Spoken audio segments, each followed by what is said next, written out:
السلام علیکم ورحمۃ اللہ وبرکاتہ۔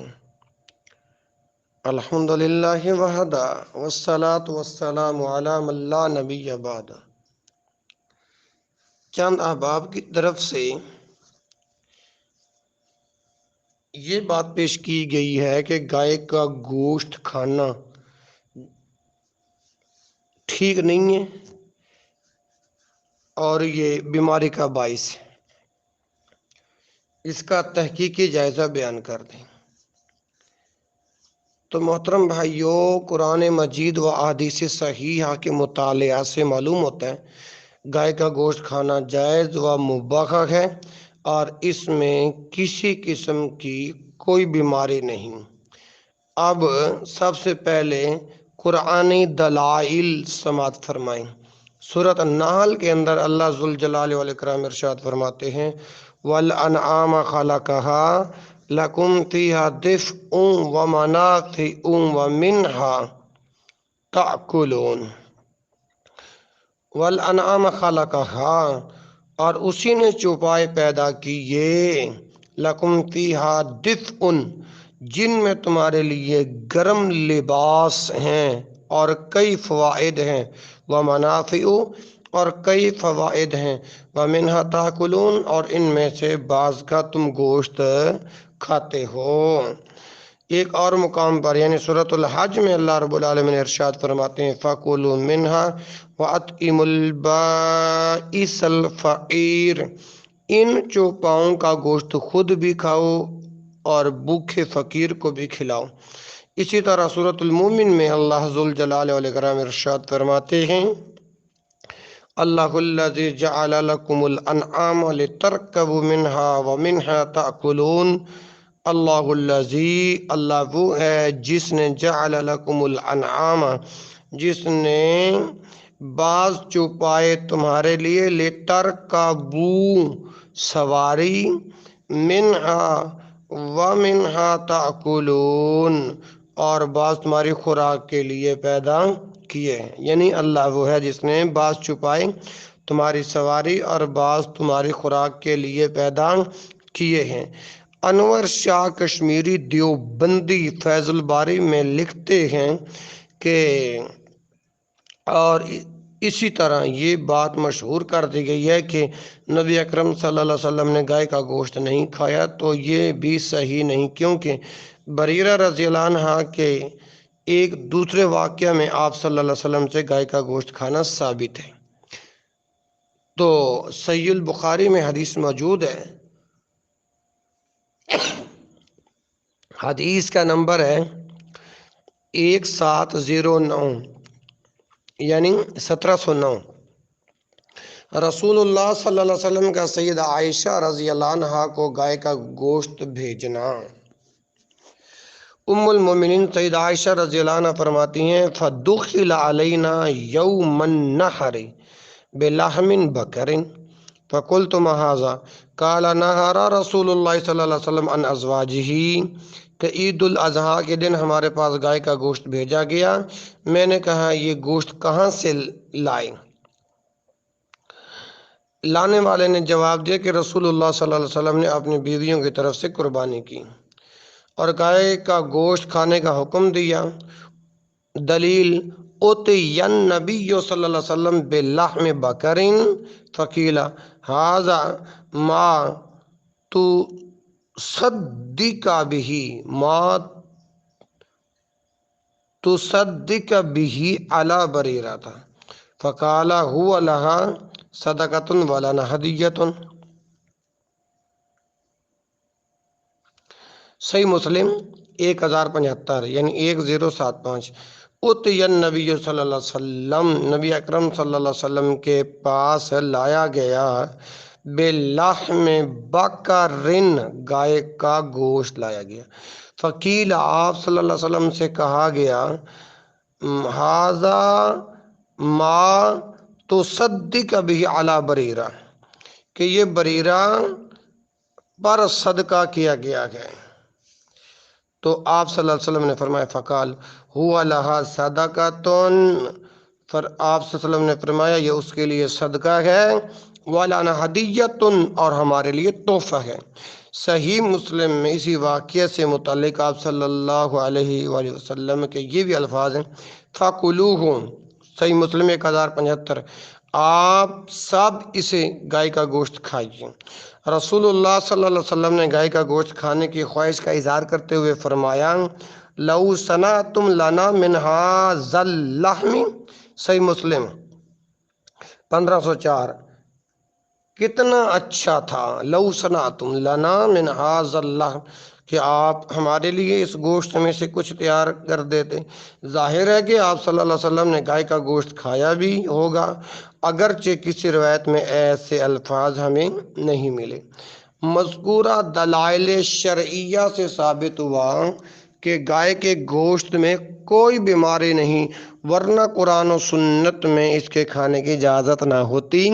اللہ رب العالمین نے اپنے بندوں کے لیے بیماری سے پاک چیزوں کو پسند کیا ہے، نہ کہ بیماری والی چیزوں کو۔ کیا یہ ہو سکتا ہے کہ نبی اکرم صلی اللہ علیہ وسلم ایسے جانور کی قربانی سے اللہ کا تقرب حاصل کریں اور اپنے اہل و عیال کو کھانے کا حکم فرمائیں، نیز خود کھانے کی خواہش ظاہر کریں جس کے گوشت میں بیماری ہو؟ ایسا ہرگز ممکن نہیں۔ اب ان دلائل کا تجزیہ اور تحقیقی جائزہ پیش کیا جاتا ہے جن میں گائے کے گوشت میں بیماری والی روایات کا ذکر آیا ہے۔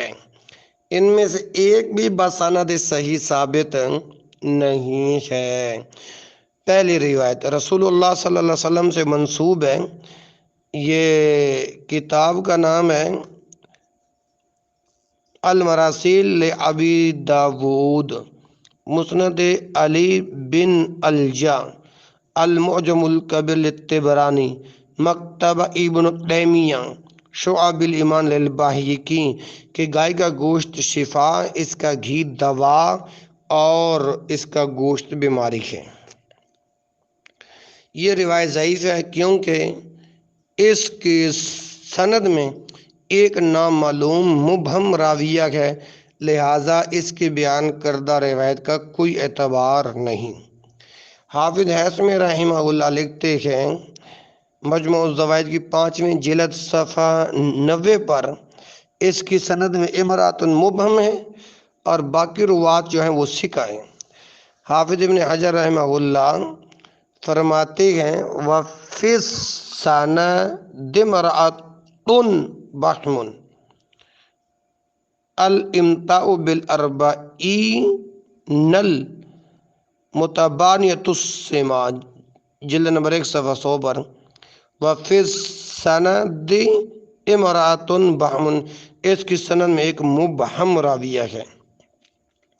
اس روایت کے ایک راوی زہیر اس مبہم راویہ کے بارے میں کہتے ہیں، صدوقاتن، مسند علی بن الجاد کی پہلے جلد صفحہ 393، کہ یہ سچی ہے، جبکہ ائمہ حدیث ایسی توثیق کو قبول نہیں کرتے۔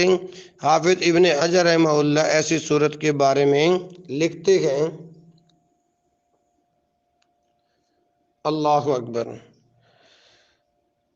حافظ ابن حجر رحمہ اللہ ایسی صورت کے بارے میں لکھتے ہیں، وَكَذَا لَا يُقْبَلُ خَبَرُهُ وَلَوْ أُبْهِمَ بِلَفْظِ التَّعْدِيلِ كَأَنْ يَقُولَ الرَّاوِي عَنْهُ، وَكَذَا لَا يُقْبَلُ خَبَرُهُ وَلَوْ أُبْهِمَ بِلَفْظِ التَّعْدِيلِ كأن يقول للراوي عنه أخبرني الثقة، لأنه قد يكون ثقة عنده مجروحا عند غيره، وهذا على الأصح في المسألة۔ نزهة النظر فی توضیح نخبۃ الفکر کی پہلی جلد صفحہ 125، کہ اسی طرح مبہم راوی کی روایت قبول نہیں کی جائے گی خواہ اس کو لفظ تعدیل سے مبہم رکھا جائے۔ مثلا راوی اس طرح کہہ دے کہ مجھے اللہ نے خبر دی، نہ کہ مجھے ثقہ نے خبر دی۔ اللہ اکبر، نیت سکہ تو کہ مجھے سکہ نے خبر دی، کیونکہ کبھی ایک راوی مروی ان ہو کو اپنے نزدیک سکہ سمجھتا ہے لیکن وہ دوسروں کے نزدیک مجروح ہوتا ہے۔ اس بارے میں صحیح ترین قول یہی ہے، لیکن زہیر کا مبہم راویہ کو صدوقاتن کہنے سے ابہام دور نہ ہوگا۔ دوسری علت اس میں ارسال ہے، اس لیے امام ابو داؤد نے اس روایت کو اپنی کتاب المراسیل میں ذکر کیا ہے۔ شعب الایمان بیہقی میں سیدہ عائشہ رضی اللہ عنہا کے واسطہ سے یہ سند متصل ہو جاتی ہے، لیکن اس کی سند میں وہی امراتن والی علت ہے، یعنی سند کا اتصال بسند ضعیف ہے۔ صحیح سند کے ساتھ سند کا اتصال ہوتا تو قابل قبول ہوتا۔ پس یوں امام ابو داؤد رحمہ اللہ کا فیصلہ ہی راجح معلوم ہوتا ہے۔ علامہ سخاوی اور علامہ مناوی نے بھی اس روایت کو ضعیف قرار دیا ہے۔ العجوبۃ المرضیہ للسخاوی کی پہلی جلد صفحہ 22، فیض القدیر للمناوی کی دوسری جلد صفحہ 155۔ آ رہی نا سمجھ جی؟ اور دوسری روایت رسول اللہ صلی اللہ علیہ وسلم سے منسوب ہے، علیکم بالبان البقر وسمنانہا وإیاکم ولحومہا فإن البانہا وسمنانہا دواء وشفاء ولحومہا داء۔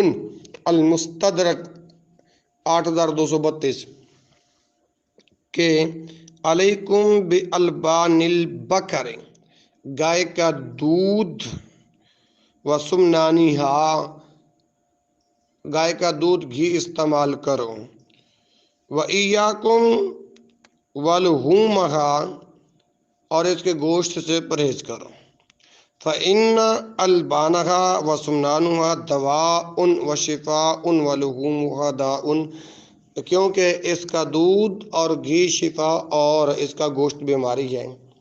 اللہ اکبر۔ یہ روایت سخت ضعیف ہے کیونکہ اس کو بیان کرنے والا راوی سیف بن مسکین محدثین کرام کے ہاں ضعیف و مجروح ہے۔ حافظ ذہبی رحمہ اللہ اس روایت کے بارے میں لکھتے ہیں، اپنا تلخیص الذہبی علی مستدرک الحاکم 1074 نمبر ہے، اس میں سیف بن مسکین ہے، اس پر ابن حبان نے جرح کی ہے۔ وفی السیف ابن مسکین وخا ابن حبان، ٹھیک ہے نا جی؟ امام ابن حبان رحمہ اللہ سیف بن مسکین کے بارے میں فرماتے ہیں، یاتی بالمقلوبات والاشیاء الموضیعات، ٹھیک ہے نا جی؟ لا یحل الا لا یحل لاحتجاج به المجروحین لابن حبان 446 میں یہ بات موجود ہے۔ یاتی بالمقلوبات، یہ راوی سندیں بدل دیتا تھا، ٹھیک ہے نا جی؟ والموضوعات لا یحل، اور موضوع روایات بیان کرتا تھا، احتجاج بھی، اور اس کی روایات کو دلیل بنانا جائز نہیں۔ نمبر 2، اس سند میں عبدالرحمن بن عبداللہ، اس سند میں عبدالرحمن بن عبداللہ بن عتبہ بن عبداللہ بن مسعودی راوی ہے، جس کا حافظہ آخری عمر میں خراب ہو گیا تھا۔ اس سند میں ان سے بیان کرنے والا شاگرد سیف بن مسکین ہے۔ یہ ضعیف و مجروح ہونے کے ساتھ ساتھ ان لوگوں میں سے بھی نہیں جنہوں نے مسعودی سے حافظے کی خرابی سے پہلے روایات سنی تھیں، ٹھیک ہے نا جی؟ صرف یہی نہیں، سیف بن مسکین کا شمار محدثین نے مسعودی کے اختلاط سے پہلے اپنا روایات لینے والے لوگوں میں نہیں کیا، بلکہ سیف بن مسکین بصری تھا۔ بصری اور کوفیوں کے بارے میں امام احمد بن حنبل رحمہ اللہ فرماتے ہیں، تاریخ بغداد جلد 11 صفحہ 480 پر، جس نے مسعودی سے بصرہ اور کوفہ میں روایت سنی، اس کا سماع درست ہے۔ اللہ اکبر کبیر۔ نمبر 3، اس روایت میں عبدالرحمن بن عبداللہ بن مسعود کا اپنے والد گرامی سیدنا عبداللہ بن مسعود سے سماع ثابت نہیں۔ تیسری روایت پیش کی جاتی ہے الکامل فی ضعفاء الرجال لابن عدی 7ویں جلد صفحہ 300، جس میں رسول اللہ صلی اللہ علیہ وسلم سے منسوب ہے سامن باکاری و البان و شفاء و لحومها داء۔ یہ روایت موضوع ہے یعنی جھوٹی ہے، کیونکہ اس کی سند میں محمد بن زیاد تہان میمونی کذاب ہے۔ امام احمد بن حنبل رحمہ اللہ اس کے بارے میں فرماتے ہیں کذاب خبیث اعور یضع الحدیث العلل و معرفت الرجال کی 3 جلد صفحہ 297 پر کذاب یہ بہت جھوٹا ہے، خبیث ہے، اعور گانا ہے، یضع الحدیث یہ حدیثیں گھڑ کر رسول اللہ صلی اللہ علیہ وسلم کی طرف منسوب کرنے والا شخص تھا۔ چوتھی روایت رسول اللہ صلی اللہ علیہ وسلم سے منسوب ہے الطب نبوی لابی نعیم الاصفہانی جلد نمبر 1 صفحہ 383 پر لکھتے ہیں کہ گائے کا دودھ استعمال کیا کرو کیونکہ وہ شفا ہے، اس کا گھی دوا ہے، اس کا گوشت بیماری کا باعث ہے۔ یہ روایت بھی ضعیف ہے کیونکہ اس کے راوی موسیٰ بن محمد نسائی کے حالات زندگی نہیں مل سکے۔ نمبر 2 دفاع بن دغفل سدوسی ضعیف الحدیث ہے۔ امام ابو حاتم رازی رحمہ اللہ اس کے بارے میں فرماتے ہیں ضعیف الحدیث الجرح والتعدیل لابن ابی حاتم 3 جلد صفحہ 445 اس کی روایت ضعیف ہوتی ہے، اگرچہ امام ابن حبان رحمہ اللہ نے اس کو اپنی الثقات میں ذکر کیا ہے، لیکن اکیلے امام ابن حبان کی توثیق اہل علم کے ہاں معتبر نہیں ہوتی۔ نمبر 3 عبد الحمید بن زیاد بن سیفی بن صہیب کا اپنے باپ سے اور اس کے باپ کا اپنے باپ سے سما معلوم نہیں۔ امام بخاری رحمہ اللہ فرماتے ہیں کہ لا یعرف سماع بعضهم من بعض ضعفاء الکبیر للعقیل کی 3 جلد صفحہ 47 پر ان کا بہم سماع جو ہے نا معلوم نہیں۔ علامہ ابن قیم رحمہ اللہ اس حدیث کو نقل کرنے کے بعد فرماتے ہیں زاد المعاد کے اندر جلد نمبر 4 صفحہ 298 میں ولا یثبت ما فی ھذا الاسناد اس سند سے مروی روایت ثابت نہیں۔ اب تمام تر گفتگو اور تحقیقی جائزہ ثابت کرنے سے الحاصل کیا ہوا کہ قرآن کریم و حدیث صحیحہ کی روشنی میں گائے کا گوشت کھانا جائز ہے، اس میں کوئی بیماری نہیں۔ جن روایات میں بیماری کا ذکر ہے ان میں سے کوئی ایک بھی باسند صحیح رسول اللہ صلی اللہ علیہ وآلہ وسلم سے ثابت نہیں۔ ھذا ما عندی واللہ اعلم۔ ہاں جی، دوسرا سوال ہے شاعر اللہ کا مفہوم و مقصود کیا ہے؟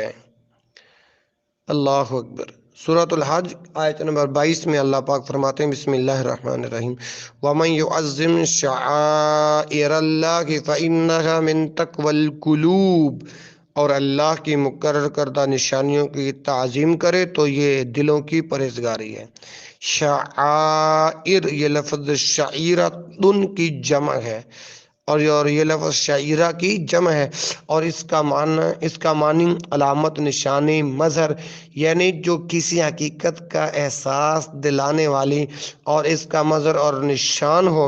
اصطلاح دین میں اس سے مراد شریعت کے وہ مظاہر ہیں جو اللہ اور اس کے رسول صلی اللہ علیہ وسلم کی طرف سے کسی معنوی حقیقت کا شعور پیدا کرنے کے لیے بطور ایک نشان اور علامت کے مقرر کیے ہوئے ہوتے ہیں۔ اس وجہ سے ان کے حقائق کے تعلق سے یہ مظاہر بھی تقدیس کا درجہ حاصل کر لیتے ہیں۔ مثلا قربانی حقیقت اسلام کا ایک مظہر ہے۔ اسلام کی حقیقت یہ ہے کہ بندہ اپنے آپ کو بالکلیہ اپنے رب کے حوالے کر دے، اپنے کسی محبوب سے محبوب چیز سے بھی دریغ نہ کرے۔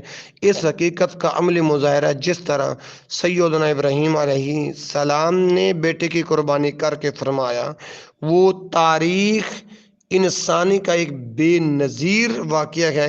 اس کی وجہ سے اللہ تعالیٰ نے اس کی یادگار میں جانوروں کی قربانی کو ایک شعیرہ کے طور پر مقرر فرما دیا تاکہ اس کے ذریعے سے لوگوں کے اندر اسلام کی اصل حقیقت برابر تازہ ہوتے رہے۔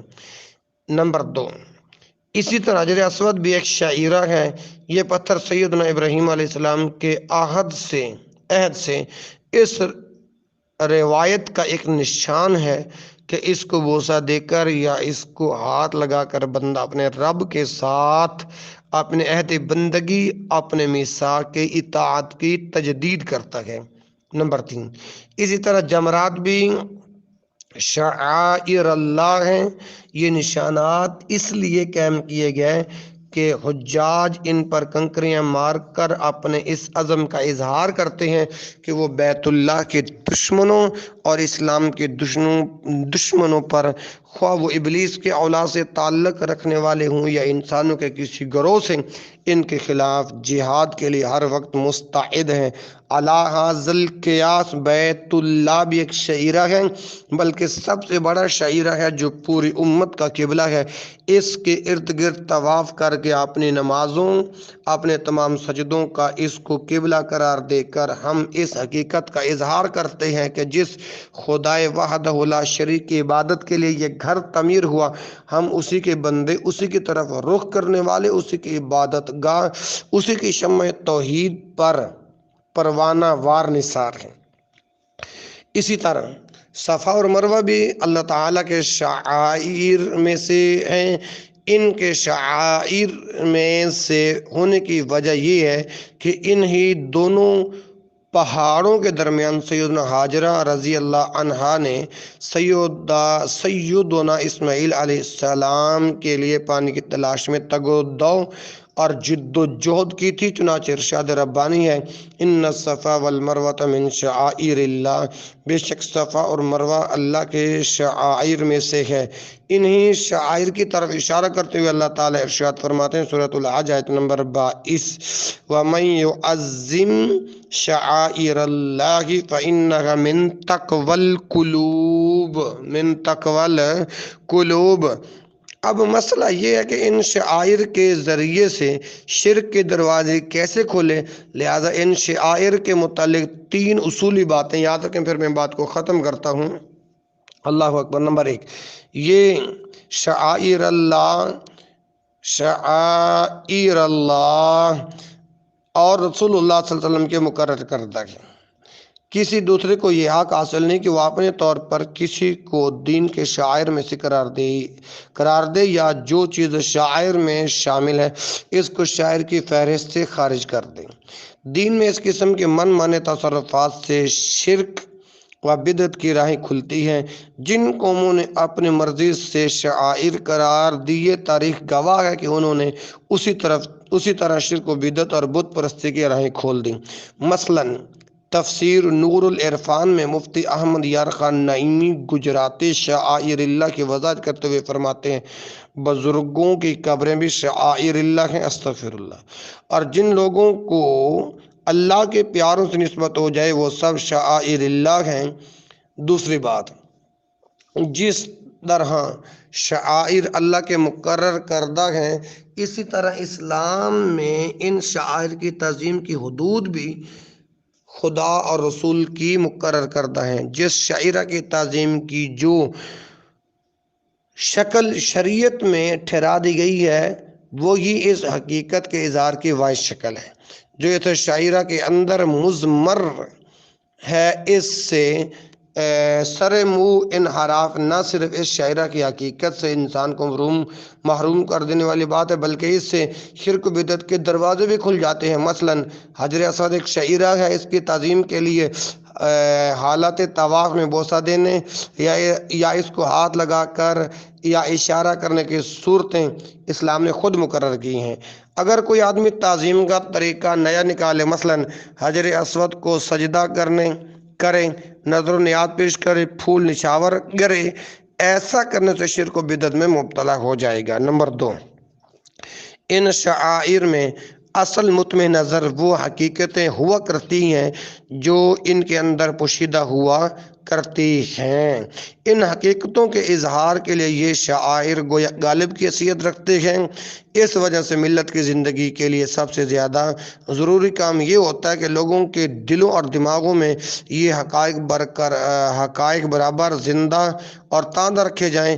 اگر یہ اہتمام ٹھنڈا پڑ جائے یا سرد پڑ جائے تو دین کی اصل روح نکل جاتی ہے، صرف غالب باقی رہ جاتا ہے۔ پھر آہستہ آہستہ لوگوں کی اصل توجہ صرف غالب پر مرکوز ہو جاتی ہے، جس کا نتیجہ یہ ہوتا ہے کہ دین صرف ایک مجموعہ رسوم بن کے رہ جاتا ہے۔